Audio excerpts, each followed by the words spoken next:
Hello, tu vois ces sacs Louis Vuitton, ce portefeuille Loewe, ces chaussures Ralph Lauren, tu les vois sûrement comme des produits de luxe européens, mais si on remontait la chaîne, on trouverait peut-être leurs origines au Nigeria. Je t'en dis plus. Tout commence à Kano, au nord du Nigeria. Il existe une tannerie qui s'appelle Münster Leather, et en fait c'est l'une des plus anciennes du continent africain.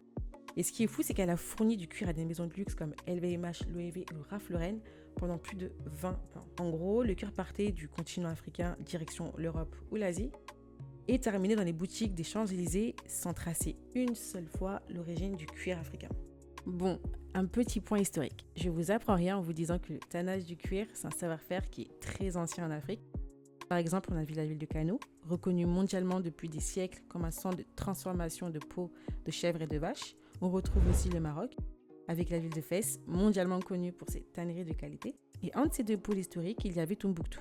Située dans l'actuel Mali, c'est une ville qui a été un grand carrefour commercial pendant les grands empires africains.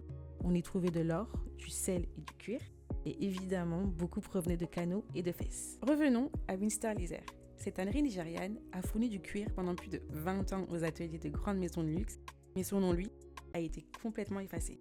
Du coup, en 2018, la marque décide de créer ses propres sacs en lançant leur propre marque afin de redonner au cuir africain la place qu'il mérite au centre. If we have the raw material and all these industries are built off the back of our raw material, then why are we at the apex of it? Aujourd'hui, 90% du cuir nigérian est exporté et à peu près 70% finit en Italie ou en Espagne. Là-bas, il est évidemment cousu, assemblé, tamponné et devient du Made in Italy. Le problème, ce cuir qui est parfois exactement le même que celui utilisé dans les sacs de luxe vendus en Europe, une fois estampillé Made in Nigeria, perd tout son prestige. Un sac Made in Italy, ça passe. Un sac Made in Nigeria, c'est compliqué.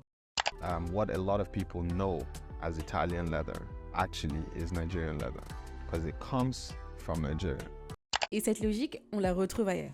Le cacao du Ghana et de la Côte d'Ivoire, c'est 70% de la production mondiale, mais le chocolat, lui, est belge ou suisse. Les diamants du Zimbabwe qu'on retrouve chez Tiffany & Co, montés, vendus et valorisés ailleurs. Le cobalt du Congo, essentiel pour faire tourner nos téléphones, nos Samsung, nos Tesla, et dont le pays n'en tire ni les bénéfices économiques, ni le prestige technologique ou industriel. Conclusion, l'Afrique fournit, le monde transforme et le prestige par ailleurs. If my leather can make a bag for Louis V or can make a bag for Ralph Lauren, and I use that same leather and make my own bag, why would it be a different quality? Raw material is the same, right? So obviously, yes, that inspires confidence.